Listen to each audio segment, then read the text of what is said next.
올해는 세계 여러 곳에서 기록할 만한 큰 재난들이 아주 많이 일어나는 것 같습니다. This year, it seems we're witnessing many record-breaking natural disasters in various parts of the world. 여러분도 아시듯이 2025년을 시작하면서 LA 지역에 대형 산불이 일어났었죠. As you know, 2025 began with a massive wildfire in the LA area, didn't it? 거의 한 달 동안이나 그 불을 진압하느라 정말 많은 어려움을 겪었습니다. It took almost a month to bring that fire under control, causing immense difficulties. 그 산불로 인해 입은 경제적인 손실은 거의 650억 달러에 달한다고 합니다. The economic loss from that wildfire is reported to be nearly $65 billion, making it known as the most expensive natural disaster worldwide. 네, 그래서 이 산불은 전 세계에서 가장 비싼 자연재해라고 일컬어지고 있다고 합니다. 그리고 지난 3월에는요, 미얀마에서 7.9 규모의 강진이 일어나가지고 5천 명이나 넘는 사람들이 사망하였습니다. In March, a powerful 7.9 magnitude earthquake struck Myanmar, claiming over 5,000 lives.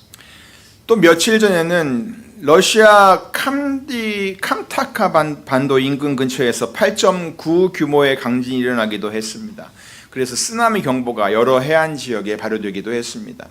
Just a few days ago, an 8.9 magnitude earthquake had also occurred near Russia's Kamchatka Peninsula, triggering tsunami warnings for several coastal regions. 또 얼마 전에는 텍사스 남부 힐컨트리 지역에서 아주 기록적인 홍수가 발생했습니다. Not too long ago, there was also a record-breaking flood in the hill country area of South Texas. 이로 인해서 130명이 넘는 인명 피해가 있었고 경제적 손실도 200억 달러가 넘는다는 보고가 있었습니다. This resulted in over 130 casualties, and economic loss reported to exceed $20 billion. 특히 이 홍수는 캠프장에 갔던 대부분의 아이들이 생존하지를 못해서 정말 많은 사람들이 함께 안타까워하면서 그 슬픔을 함께 나누었었습니다. What made this flood particularly heartbreaking was that most of the children who had gone to the campsite did not survive, causing profound sadness for many people. 그리고 최근 들어서는요, 왠지 모르게 대형 교통사고 소식을 너무나 자주 접하게 됩니다. And recently, we've been hearing news of major traffic accidents happening frequently. 특히 텍사스를 관통하는 35번 고속도로에서 정말 많은 사고들이 있더라고요. In particular, there have been many accidents on I-35, which runs through Texas. 한 번은 제가 I-35 사우스로 내려오고 있었는데 반대쪽 레인, 북쪽으로 올라가는 방향에서 일어난 사고 현장을 제가 직접 목격하기도 했었습니다. One time, I was driving south on I-35 and personally witnessed the scene of an accident that had occurred on the opposite lane. 이외에도 우리는 주위에 있는 사람들에게서 일어나는 질병이나 사망의 소식들을 계속 접하고 있습니다. We constantly receive news of illnesses and deaths among people around us. 어쩌면 이런 소식들이 다른 먼 곳에서 일어난 재난이나 사고보다 더 우리들의 마음을 아프게 할 것입니다. Perhaps these tidings touch our hearts more deeply than distant disasters or accidents.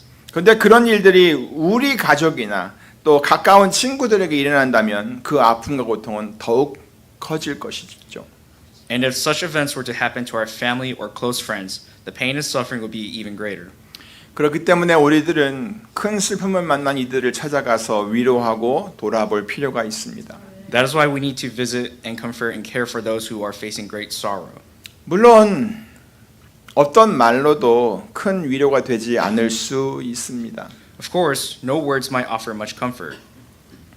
하지만 그 힘든 순간에 한 번이라도 함께 있어주는 것은 그가 결코 혼자가 아니라는 것을 알려주는 아주 작은 신호가 될 수 있습니다. However, simply being present with them, even for a moment during that difficult time, can be a small signal that they are never truly alone. 자, 그런데 이런 재난과 사고와 슬픔은 우리 그리스도인들에게도 얼마든지 일어날 수 있다는 것입니다. These disasters and accidents and sorrows can happen to us Christians easily too. 성경 나와 있는 시편을 읽다 보면 정말 많은 믿음의 사람들이 극심한 고난과 또 환난 가운데 있었다는 것을 알 수가 있습니다. As we read Psalms, we realize that many people of faith have experienced extreme hardship and tribulations. 오늘 본문 143절에서도 그것을 말씀하고 있지 않습니까? Doesn't today's passage in verse 143 also speak of this? 환난과 우환이 내게 미쳤다. Trouble and distress have come upon me. 이 말씀을 현대어 성경에서는 이렇게 표현했어요. 어려움과 걱정으로 내가 마음을 졸이고 있다. 이렇게요. The Living Bible translates this part as pressure and stress bear down on me. 또 본문 141절을 보세요. Look at verse 141 as well. 내가 미천하여 멸시를 당하고 있다. I am lowly and despised. 이 말은 자기가 너무 보잘것이 없어서 사람들에게 무시를 당하고 있다라는 뜻이에요. It means that the psalmist feels so insignificant that people disregard him. 그럼 다른 사람들의 고백은 또 어떤가요? What about the confession of others? 시편 18편 4절 5절입니다. Look at Psalm 18:4-5. 사망의 줄이 나를 얽고 불의의 창수가 나를 두렵게 하였으며 음부의 줄이 나를 두르고 사망의 올무가 내게 이르렀도다. The cords of death entangled me. The torrents of destructions overwhelmed me. The cords of the grave coiled around me. The snares of death confronted me. 자기는 완전 죽을 지경이라는 그런 말이에요. The psalmist is saying that he's at the point of death. 목숨이 완전히 위태한 상황에 지금 놓여 있다는 뜻이지요. It is that his life is in an extremely perilous situation. 그리고 성경에 나오는 인물의 경우가 아니어도 이런 일들은 얼마든지 우리들에게 일어날 수 있다는 겁니다. And even outside the biblical figures, such things can happen to us at any time. 예를 들면 내가 믿음으로 좀 신실하게 이제부터 좀 잘 살아보려고 했는데 갑자기 큰 병에 걸려버리는 거예요. For example, you might try to live faithfully, putting your best foot forward, and then suddenly fall ill with severe disease. 직장에서도 최선을 다해서 이제부터 성실하게 내가 일을 해보리라 그렇게 했는데 오히려 억울한 누명을 쓰고 있는 거예요. Or you might work diligently and give your best at your job, only to be unjustly slandered. 그러니까 열심히 일을 해주고도 좋은 소리를 한번 못 듣는다는 거죠. And that is, you work hard but receive no praise at all. 또 하나님께 내가 간절히 기도를 했는데 예전과는 다르게 정말 기도했는데 아무런 응답이 없는 거예요. Or you might earnestly pray to God and there's no answer. 그러면 어김없이 사람들의 마음속에는 이런 생각이 찾아옵니다. Then, without fail, thoughts such as these creep into your mind. 왜죠? Why? 하나님은 정말 계신가요? Does God really exist? 하나님이 정말 계시다면 왜 제게 이런 일이 일어나는 거죠? If God exists, why is this happening to me? 하나님 도대체 왜 저에게 이렇게 하시는 거죠? Why are you doing this to me? 근데 사랑하는 성도 여러분, But beloved congregation, 우리가 이런 질문을 하는 것은요, 우리에게 믿음이 없어서가 아니고 또 믿음이 약해서 그러는 것도 아닙니다. such questions do not mean we lack faith or that our faith is weak. 그리고 이것은 단순히 감정적인 어떤 외침도 아닙니다. And this isn't merely an emotional outcry. 오히려 이것은 내가 가지고 있는 그 믿음, 내가 가지고 있는 이 신앙의 본질에 대한 근본적인 물음인 것입니다. Rather, it's a fundamental question about the nature of faith. 그러니까 이것은 어떤 거냐면 하나님, 당신은 어디에 계십니까? 하나님, 나를 좀 제발 돌아봐 주세요.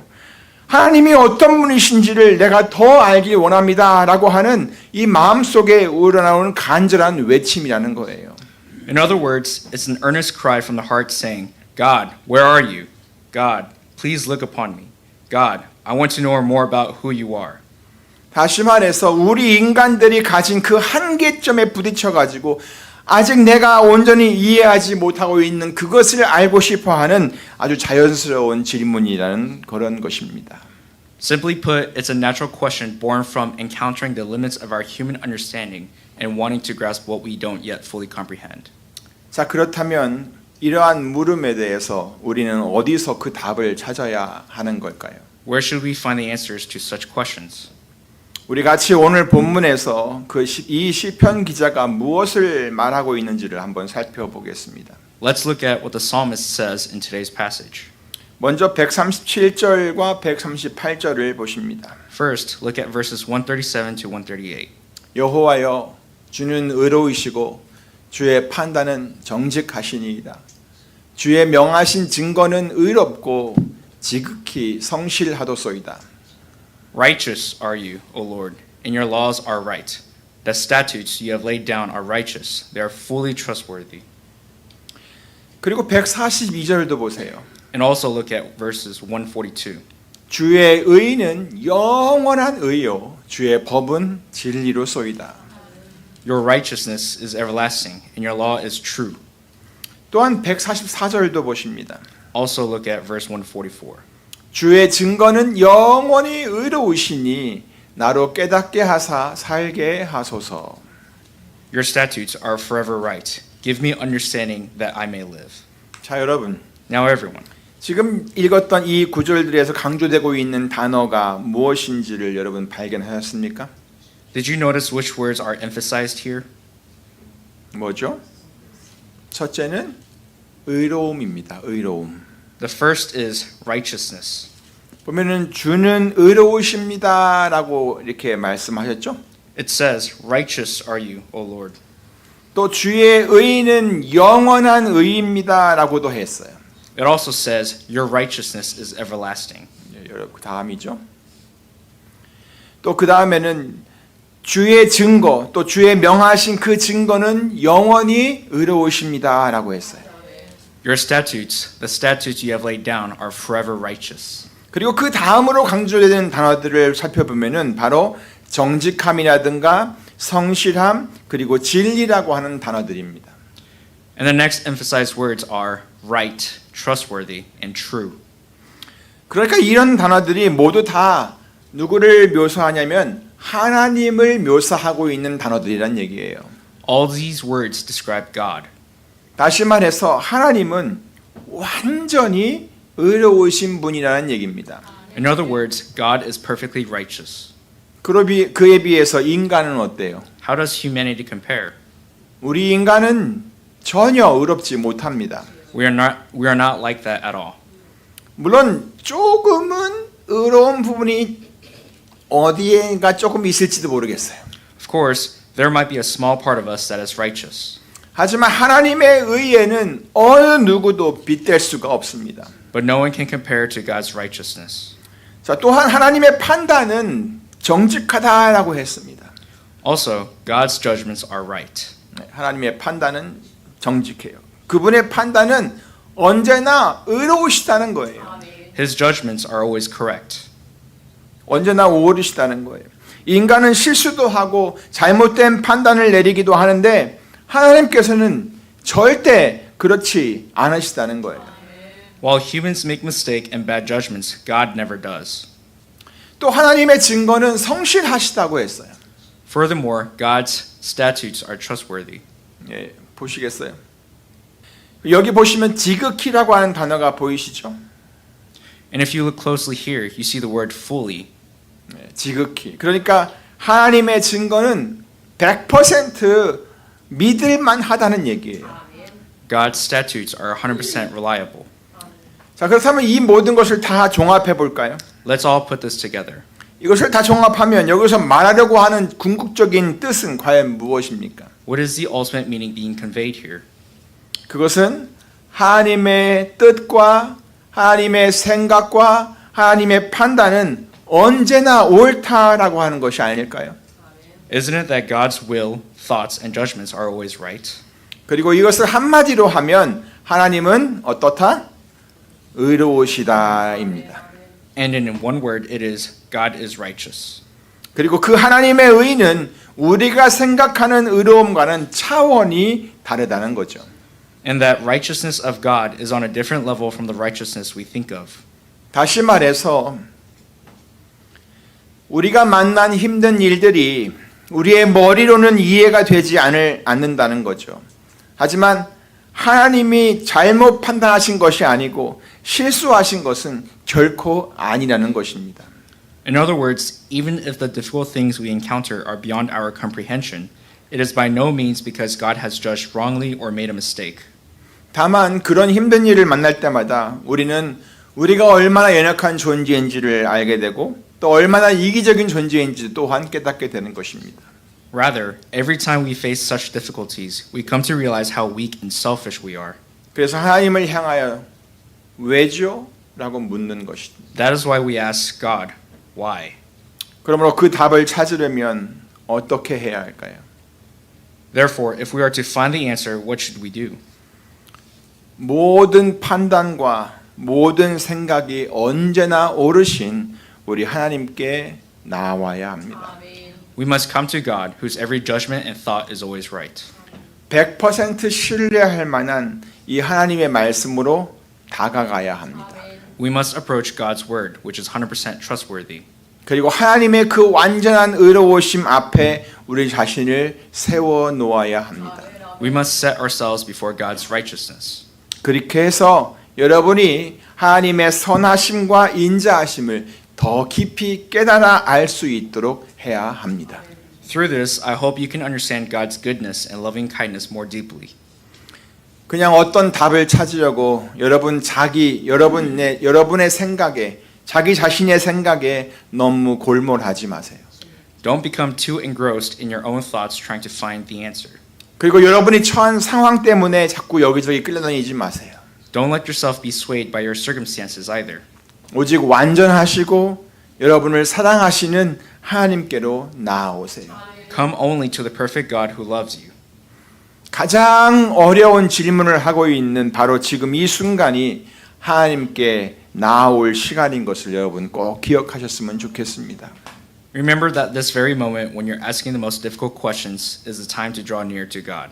그러니까 이제는 하나님의 말씀을 좀 더 깊이 읽고 또 묵상하며 하나님의 뜻을 알아가시기를 간절히 바랍니다. So please read God's words more deeply, meditate on it, and come to know God's will. 해답은 여기 있어요. The answer is here. 이제 오늘 본문으로 다시 한번 가보겠습니다. Let's go back to today's passage. 139절입니다. It is verse 139. 내 대적이 주의 말씀을 잊어버렸으므로 내 열성이 나를 소멸하였나이다. My zeal wears me out, for my enemies ignore your words. 이 말은 무슨 뜻이냐면 자기를 힘들게 하는 사람들이 자기를 힘들게 만드는 그런 주위 사람들이 자꾸 하나님의 말씀을 무시하니까 자기가 점점 더 힘이 빠진다라는 고백을 하고 있는 거예요. The psalmist is losing strength because those who make his life difficult keep ignoring God's word. 다시 말해서 세상은요. 우리로 하여금 하나님의 말씀을 굳게 붙잡지 못하도록 계속 방해를 합니다. In other words, the world constantly tries to hinder us from firmly holding onto God's word. 왠 줄 아십니까? Why do they do that?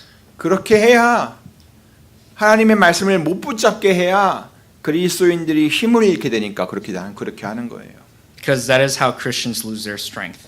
그리스도인들이 굳게 붙잡아야 하는 것이 바로 의로우신 하나님의 말씀인데 그것을 붙잡지 못하게 하면 당연히 그리스도인들의 힘이 빠질 수밖에 없는 것이죠. The righteous word of God is what Christians must hold onto firmly. So if they are prevented from doing so, they would naturally lose strength. 그래서 오늘 본문에서 시편 기자는 이렇게 말하고 있습니다. That's what the psalmist in today's passage says. 140절입니다. It's in verses 140. 주의 말씀이 심히 정밀함으로 주의 종이 이를 사랑하나이다. Your promises have been thoroughly tested, and your servant loves them. 하나님의 약속의 말씀들이 다 철저히 검증이 됐단 얘기예요. 그렇게 하나님의 말씀은 다 정밀하게 깨끗하게 다 확실히 검증이 된 그런 말씀이라는 얘기입니다. It means that God's promised words have been thoroughly proven. 그래서 자기가 이 모든 하나님의 말씀을 어떻게 한다고요? 사랑한다고 했어요. That's why the psalmist says that he loves all those words. 하나님의 말씀을 사랑한대요. He loves his words, God's word. 또한 141절과 143절을 보세요. Look at verses 141 and 143. 내가 미천하여 멸시를 당하나 주의 법도를 잊지 아니하였나이다. 환난과 우환이 내게 미쳤으나 주의 계명은 나의 즐거움이니이다. Though I am lowly and despised, I do not forget your precepts. Trouble and distress have come upon me, but your commands are my delight. 이 말씀은 사람들이 자기를 그렇게 힘들게 해도 자기는 하나님의 말씀을 잊어버리지를 않겠다라는 고백이에요. Even if people make his life difficult, the psalmist says he will not forget God's word. 그리고 자기의 삶 속에 어려움이 와서 환난과 우환이 와서 상황이 점점 힘들게 바뀌어도 자기는 하나님의 말씀을 꼭 붙들고 그 말씀을 즐거워하면서 살겠다는 거예요. And even if difficulties come into his life and the situation becomes increasingly hard, he will cling to God's word and live by delighting in it. 그리고 144절도 보세요. And look at verse 144. 주의 증거는 영원히 의로우시니 나로 깨닫게 하사 살게 하소서. Your statutes are forever right. Give me understanding that I may live. 다시 말해 하나님의 말씀은 지금 현재만 적절한 말씀이 아니라 영원히 계속해서 의로운 하나님의 말씀이라는 거예요. It says that God's word is not just relevant now, but forever righteous. 그러니까 그 말씀을 자기가 잘 이해할 수 있도록 도와달라는 거죠. 그래서 그 말씀대로 자기가 살 수 있도록 도와달라는 그런 말씀이죠. So the psalmist is asking for help to understand that word well, so he can live according to it. 결국 이 시편 기자는 의로우신 하나님의 신실하고 참된 말씀을 자기가 꼭 붙들고 살겠다라는 고백을 한 거예요. Ultimately, this psalmist confessed that he would hold fast to the faithful and true word of the righteous God and live by it. 여러분은 어떻게 하시겠습니까? What will you do? 사랑하는 성도 여러분, Beloved congregation, 우리가 믿는 하나님은 완전히 의로우신 분이십니다. the God we believe in is perfectly righteous. 그분의 말씀은 참되고 언제나 옳으십니다. His word is true and always right. 그러므로 이렇게 의로우신 하나님을 여러분 온전히 신뢰하시기를 바랍니다. Therefore, I hope you will completely trust in this righteous God. 그리고 이 힘든 세상을 살아가면서 제발 그 힘든 상황 때문에 낙심하지 말고 오히려 100% 신뢰할 만한 그 하나님의 말씀을 단단히 붙들고 그 말씀을 즐거워하며 사는 성도들이 다 되시기를 우리 주 예수 그리스도의 이름으로 간절히 축원합니다. And in this difficult world, I earnestly pray in the name of our Lord Jesus Christ that you would not lose heart, but firmly cling to God's 100% trustworthy word and live by delighting in it. 기도하겠습니다. Let's pray. 하나님 감사합니다.